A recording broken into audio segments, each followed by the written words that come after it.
ಏನೋ ಶಾಂತಿ ಕ್ರಾಂತಿ ರಿಲೀಸ್ ಆಗಲ್ವಾ? ತುಂಬಾ ದಿನಗಳಿಂದ ಸೋಷಿಯಲ್ ಮೀಡಿಯಾ ಎಲ್ಲೇ ಓಪನ್ ಮಾಡಿದ್ರು ನಮ್ಮ ಕಣ್ಣು ಕಾಣಿಸ್ತಿದ್ದು ಒಂದೇ, ಶಾಂತಿ ಕ್ರಾಂತಿ ರಿಲೀಸ್ ಅಂತೆ, ಶಾಂತಿ ಕ್ರಾಂತಿ ರಿಲೀಸ್ ಮಾಡಿ ಅಂತ. ಸೊ ಇದ್ರ ಬಗ್ಗೆ ರವಿಚಂದ್ರನ್ ಅವ್ರ ಬ್ರದರ್ ಏನು ಹೇಳ್ತಿದ್ದಾರೆ ಅಂದರೆ, ಶಾಂತಿ ಕ್ರಾಂತಿ ಔಟ್ಪುಟ್ ಇದ್ದಿದ್ದು ನೆಗೆಟಿವ್ ಅಲ್ಲಿ, ಆ ನೆಗೆಟಿವ್ ಔಟ್ಪುಟ್ಟು ಈಗ ಮೆಲ್ಟ್ ಆಗಿದೆ. ಸೊ ಒರಿಜಿನಲ್ ಸೋರ್ಸ್ ಹುಡುಕ್ತಾ ಇದ್ದೀವಿ, ಎಲ್ಲೂ ಸಿಗ್ತಿಲ್ಲ.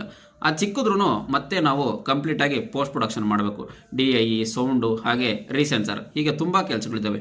ಅದು ನಾಳೆನೇ ಔಟ್ಪುಟ್ ಸಿಕ್ಕಿದ್ರೂ ಒರಿಜಿನಲ್ಲು ಅದನ್ನು ಕಂಪ್ಲೀಟ್ ಪೋಸ್ಟ್ ಪ್ರೊಡಕ್ಷನ್ ವರ್ಕ್ ಮಾಡೋಕ್ಕೆ 8 ತಿಂಗಳಿಂದ 1 ವರ್ಷನೇ ಆಗ್ಬೋದು ಅಂತ ಹೇಳ್ತಿದ್ದಾರೆ. ಸೊ ಮೇ ಬಿ ಅದು ಡೌಟೇ.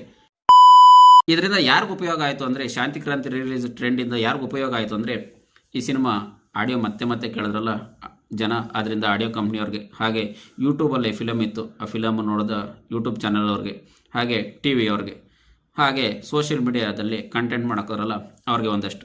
ಇನ್ನು ರವಿಚಂದ್ರನ್ ಅವ್ರಿಗೆ ಏನು ಸಿಕ್ತು ಅಂದರೆ ಪ್ರಶಂಸೆ. ತುಂಬ ಅಡ್ವಾನ್ಸ್ಡ್ ಆಗಿರೋದು ಸಹ ಕೆಲವೊಂದು ಸಲ ವರ ಮತ್ತು ಶಾಪ ಆಗುತ್ತೆ. ಆದರೆ ಇದರಲ್ಲಿ ರವಿಚಂದ್ರನ್ ಅವ್ರಿಗೆ ಒಂದು ರೀತಿ ಶಾಪನೇ ಆಯಿತು.